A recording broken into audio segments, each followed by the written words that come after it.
சரித்திரத்தில் இன்று 1972 ஆண்டு இதே நாள் நவம்பர் 18 அன்று நமது நாட்டின் தேசிய விலங்காக புலிகள் தேர்ந்தெடுக்கப்பட்டது. சரித்திரத்தில் இன்று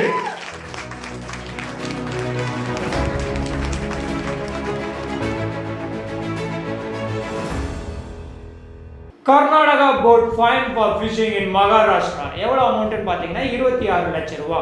இது எங்கன்னா மகாராஷ்டிரா மாநிலத்தில் இந்த சிந்துதர்னு ஒரு டிஸ்ட்ரிக்ட் இருக்குது. அங்கே மால்வான்னு ஒரு கடல் எல்லை பகுதி இருக்குது.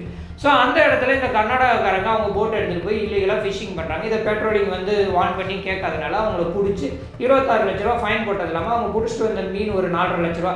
ஸோ அதையும் எடுத்துக்கிட்டாங்க. ஸோ டோட்டலாக 31 lakhs ஃபைன்.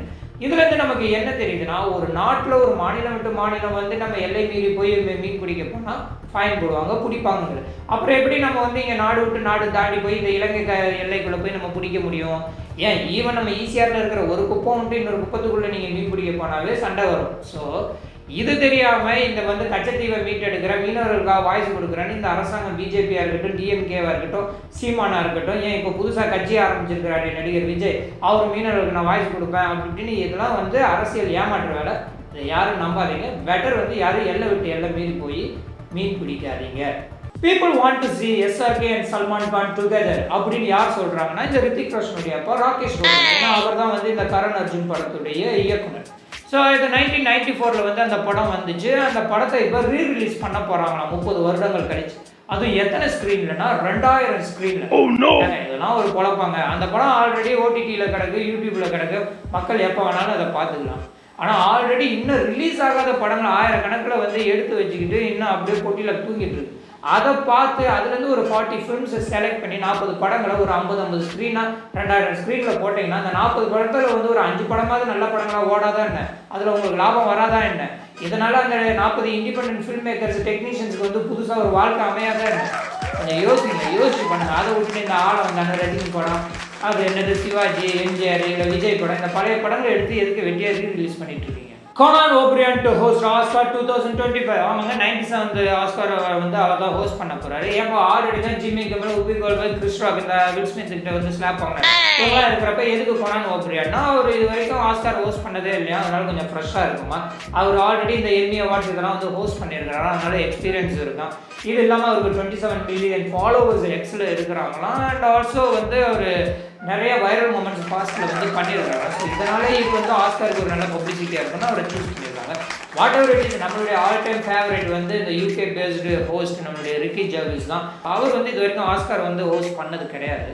பட் அவர் 2020 கோல்டன் குளோப் ஹோஸ்ட் பண்ணும்போது எல்லா நடிகர்கள் முன்னாடியும் மூஞ்சில் அடித்த மாதிரி சொன்னார், எப்பா நீங்கள் அவார்ட் வந்தீங்கன்னா வாங்குங்க, வாங்கிட்டு கார்டுக்கு, உங்களுடைய ஃபேமிலிக்கு, உங்களுடைய கோவர்க்கர்ஸுக்கு, ப்ரொடியூசருக்கு நன்றி சொல்லிங்கன்னா அவார்டு எடுத்துகிட்டு போயிட்டே இருங்க. அதை விட்டுட்டு மக்களுக்கு அட்வைஸ் பண்ணுறேன், அது பண்ணுறேன், இது பண்ணுறேன்லாம் அல்சாட்டியம் பண்ணாதீங்க. அதுக்கெல்லாம் நீங்கள் அருகதை அற்றவர்கள்.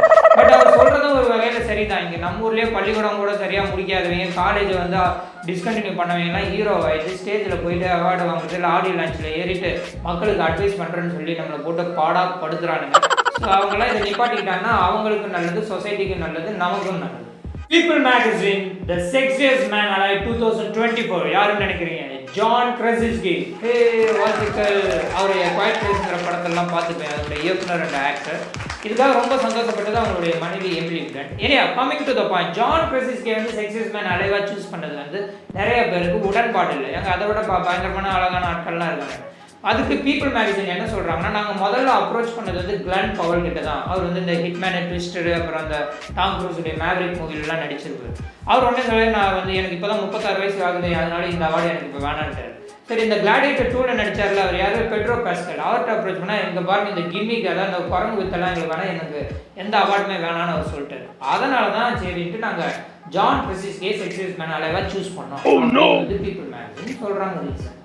Aditi Shankar, daughter of director Shankar, என்ன சொல்கிறாங்கன்னா, the energy of Telugu industry is very nice.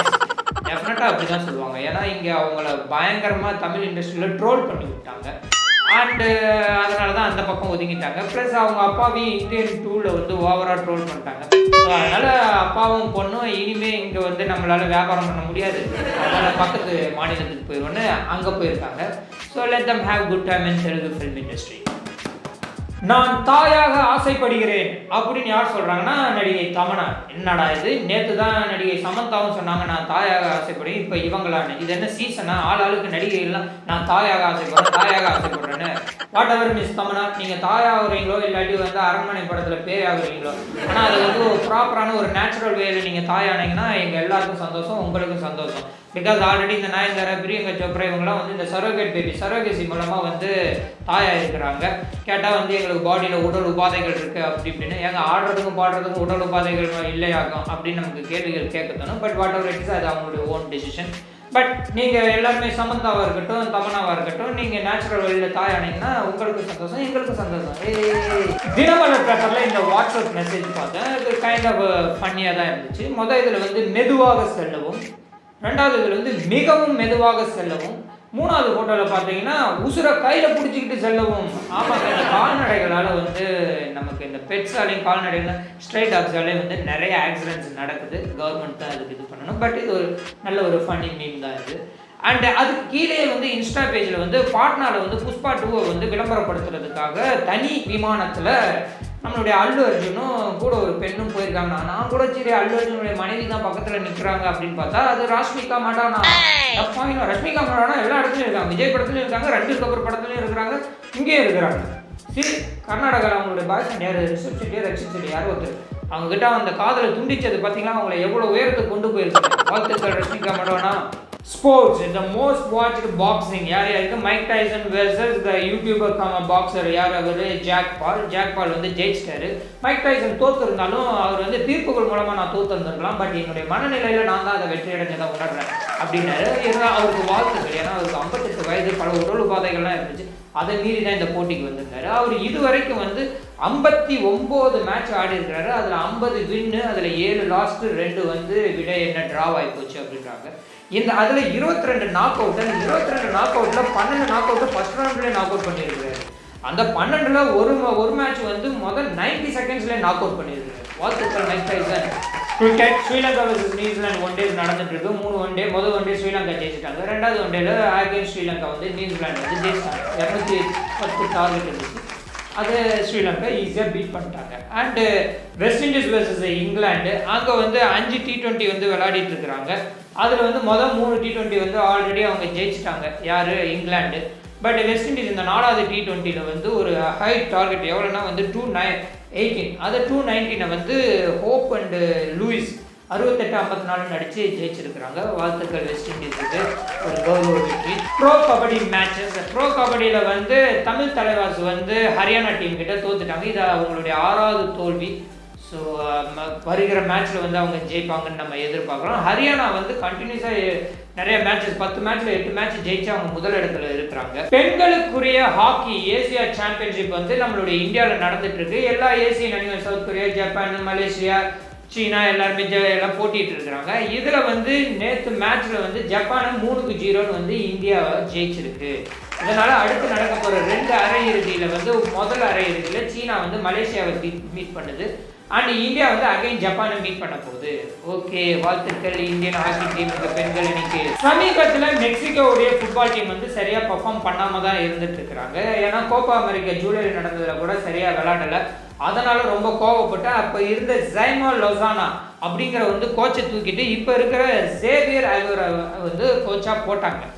ஆனால் நேற்று நடந்த மேட்ச்லேயும் மெக்சிகோ சரியாக விளையாடாதனால ரசிகர்கள் எல்லாரும் கையில் கிடைச்ச தூக்கி எரிஞ்சு அந்த கோச் பாவம் சேவியர் அகோரா அவர் மண்டையிலலாம் பட்டு ரத்தம் வழிய போயிருக்கு. இதை பார்க்கும்போது நமக்கு இங்கே கிரிக்கெட்டில் வந்து ஏன் நம்ம ஆட்கள் யாரும் கம்பீர் மேலே எதையும் எரியாமல் இருந்தாங்க அப்படின்னு வந்து தப்பாக தோணுது. பட் அப்படிலாம் எரியக்கூடாது, நோ வயலன்ஸ். அப்படி இருந்திருந்தால் கம்பீர் எவ்வளோ கஷ்டப்பட்டுருப்பாரு. ஆனால் வாய் மட்டும் கம்பீர் ரொம்ப ஓவர். தோனி அப்பப்போ உங்களுக்கிறதே ஒரு வேலையாச்சு. களத்தில் இறங்க வேலை செய்யும் போது எவ்வளோ கஷ்டமாக இருக்குன்னு இப்போ தெரியுதா லீடர்ஷிப்புங்கிறது என்னென்னு. மொபைல் கேம் அடிக்ஷன், அதனால 2 மாணவர்கள் வந்து இறந்துருக்குறாங்க. எங்கன்னா சேலம் வாழப்பாடியில் வந்து புத்திரகவுண்டபாளையம்னு ஒரு ஊர். அங்கே 2 நண்பர்கள் 16 வயதுள்ள 11th படிக்கிற பசங்க. அவங்க தினேஷ், ஆனந்த், 2 பேருக்கும் 16 வயசு. அவங்க வந்து அதே ஊருக்கு பக்கத்தில் ஏத்தாப்பூருங்கிற ஒரு ஊரில் வந்து மேல்நிலைப்பள்ளியில் 11th படிக்கிறாங்க. சம்பவத்தன்று அவங்க ஏரியா பக்கமாக இருக்க ரயில்வே தண்டவாளத்தில் வந்து மொபைலை இப்படியே கீழே குஞ்சாம்படி பார்த்துக்கிட்டே விளையாடிக்கிட்டே போயிருக்கானுங்க. பின்னாடி ரயில் வந்ததே தெரியல அவங்களுக்கு. ரயில் வந்து அடிச்சு தூக்கி 2 பேருமே சம்பவ இடத்துல இறந்து போயிருக்கிறாங்க. தேவையா? நாமளே ஆந்த வேலை நிறைய இடங்கள்ல பார்ப்போம். அங்கங்கே தெரு ஓரத்துலையோ இல்லை பஸ் ஸ்டாப்லேயோ இல்லை பஸ்லேயோ நிறைய 4-5 மாணவர்கள் அவன் ஆளுகளுக்கு ஒரு மொபைலை கையில் வச்சுக்கிட்டு தலையை உள்ளே விட்டுட்டு இருப்பானுங்க ஏமாறுறேன். ஸோ இதெல்லாம் தவறு, அடிக்ஷன். தயவு செஞ்சு அதிலேருந்து get rid of it and do something better physical activities. வருகிற 2026 சட்டசபை தேர்தலில் தாவேகா சார்பாக அதனுடைய தலைவர் நடிகர் விஜய் வந்து தர்மபுரி தொகுதியில் நிற்பார் அப்படின்னு தர்மபுரி மாவட்ட தாவேகாவுடைய தலைவர் சிவா சொல்லியிருக்கிறாரு. பட் இது வந்து இந்த கில்லி படத்தில் வர மாதிரி இது முத்துப்பாண்டி கோட்டடி அப்படிங்கிறது. தர்மபுரி வந்து அன்புமணி பாமகவுடைய கோட்டடி. அது இல்லாமல் வந்து நம்மளுடைய யார் விசிகா நம்மளுடைய திருமாவளவன் அவருடைய கோட்டைங்க. அப்புறம் அங்கே போய் எப்படி நீங்கள் ஜெயிப்பீங்க அப்படின்னு யோசிச்சாலும் பட் சிவா என்ன சொல்கிறாருன்னா இது வந்து மன்னர் அதியமான் பிறந்த பூமி. அதுவும் இல்லாமல் அதியமான் நல்லா இருக்கணும்னு சொல்லிட்டு அவருக்கு நெல்லிக்காய் கொடுத்தாங்கல்ல ஔவையார், அவங்க பிறந்த பூமி. அதனால வெற்றி கண்டிப்பாக எங்கள் விஜய் அவர்களுக்கு நிச்சயம் அப்படிங்கிறாரு. பார்ப்போம், காலம் பதில் சொல்லும். ஒரு துரதிருஷ்ட சம்பவம், ஒரு டிராஜிக் இன்சிடென்ட் எங்கே நடந்திருக்குன்னா கர்நாடகா மாநிலத்தில் மங்களூரில் நடந்திருக்கு. மைசூரில் 3 தோழிகள் இருந்திருக்காங்க. யாருன்னா நிஷிதா, பார்வதி, கீர்த்தனா. அவங்க 3 பேருமே ப்ரைவேட் காலேஜில் இன்ஜினியரிங் காலேஜில் ஃபைனல் இயர் படிக்கிறாங்க. ஸோ பர்சனலாக டூர் போகலான்னு மங்களூர் போயிருக்காங்க. அங்கே வந்து உள்ளால் உச்சிலா அப்படின்னு வந்து ஏதோ ஒரு கடற்கரை இருக்கும் போல இருக்கு. அங்கே ரூம் எடுத்து தங்கியிருக்காங்க. காலையில் ஸ்விம்மிங் பூலில் போயிட்டு நீச்சல் அடிக்கலாம் போயிருக்காங்க. 3 பேருக்கும் நீச்சல் தெரியாது. சரி, கரையோரமாக வந்து செல்ஃபி எடுத்துகிட்டு இருந்தவங்க வந்து கொஞ்சம் கொஞ்சமாக முதல்ல வந்து இந்த நிஷிதா போயிருக்கிறாங்க. அவங்க தண்ணிக்குள்ளே மாட்டிக்கவே அவங்கள காப்பாற்றுறதுக்காக வந்து பார்வதி போயிருக்காங்க. அவங்களும் மாட்டிக்கவே பார்வதியையும் நிஷிதாவையும் காப்பாற்றுறதுக்காக கீர்த்தனா போயிருக்காங்க.